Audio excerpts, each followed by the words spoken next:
Bahujan Samaj party की मुखिया मायावती ने उत्तर प्रदेश की योगी आदित्यनाथ सरकार पर बड़ा आरोप लगाया है।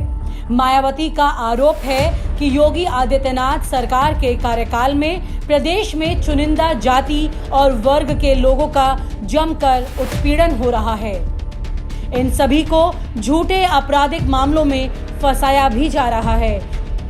सोशल मीडिया पर बेहद एक्टिव हो चुकी मायावती ने शुक्रवार को लगातार 3 ट्वीट कर डाले। मायावती ने कहा है कि प्रदेश में समाजवादी पार्टी की सरकार में जैसे ब्राह्मणों व दलितों को चुन चुनकर उत्पीड़न किया गया था, तो अब वैसे ही वर्तमान भाजपा सरकार में भी इनके साथ साथ मुसलमानों का भी काफी उत्पीड़न हो रहा है। ये बेहद पीड़ादायक है कि इन सभी को जबरन गलत मामलों में फंसाया जा रहा है। उन्होंने कहा कि इसके साथ ही जिस प्रकार से समाजवादी पार्टी की सरकार के कार्यकाल में दलितों के मसीहा बाबा साहेब डॉक्टर भीमराव अंबेडकर व इनके महान संत व गुरुओं की मूर्ति तोड़ी गई तथा उनके नाम पर रखे गए जिलों व संस्थानों के नाम भी काफी बदल दिए गए, ठीक उसी प्रकार के रास्ते पर अब वर्तमान भाजपा सरकार भी चल रही है। दलितों के मसीहा बाबा डॉक्टर साहेब भीमराव अंबेडकर की मूर्ति तोड़ी जा रही है। उन्होंने कहा है कि वाराणसी के बाद अब जौनपुर में इस तरह की घटना बेहद ही निंदनीय है। हमारी मांग है कि सरकार इन दोनों मामलों में उचित कदम उठाए।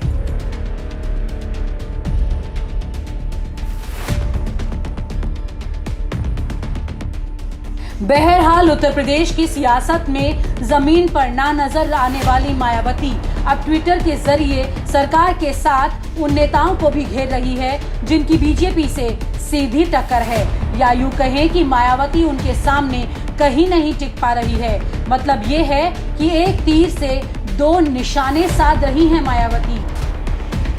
दलित दलित चिल्लाने वाली बसपा सुप्रीमो अखिलेश सरकार में भी ब्राह्मणों पर अत्याचार का झूठ फैला रही हैं, क्योंकि इस वक्त यूपी की राजनीति में ब्राह्मण सियासत की धुरी बने हुए हैं।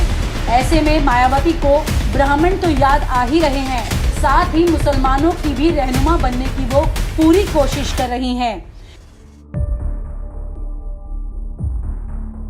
ये नहीं जानती कि अब यूपी का वोटर किसी भी झांसे में नहीं आने वाला। किसने क्या काम किया ये उत्तर प्रदेश की जनता सब जानती है।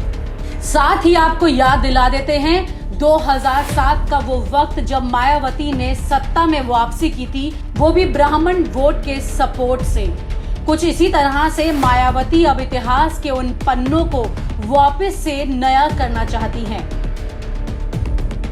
और आप हमसे जुड़े रहने के लिए सब्सक्राइब करें YouTube पर, फॉलो करें ट्विटर पर और लाइक करें Facebook पर। और ज्यादा जानकारी के लिए न्यूज़ नशा की वेबसाइट पर जाएं। आपको टाइप करना होगा सिर्फ न्यूज़ नशा।